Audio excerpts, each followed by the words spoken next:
যে হাসপাতাল থেকে মানুষ সুস্থ হইয়া বাড়িতে ফিরে ওই হাসপাতালে আবার মানুষ মারা যায়।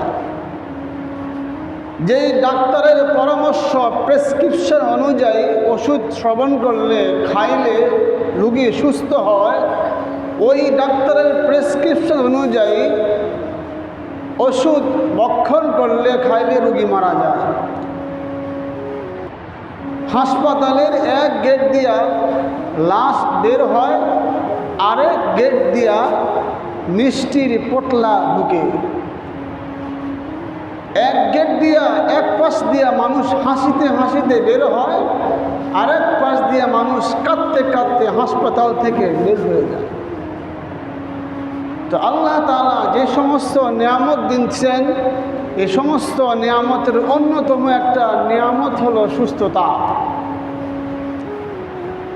আপনার শরীরটা সুস্থ আছে, আপনি শুধু কাঁচা মরিচ দিয়া পান্তা ভাত খাইতে আপনি পারবেন, কোনো ব্যাপার না।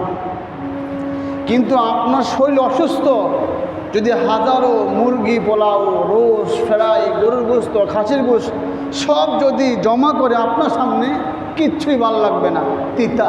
কেন? আমার মুখ তিতা, জ্বর আসছে।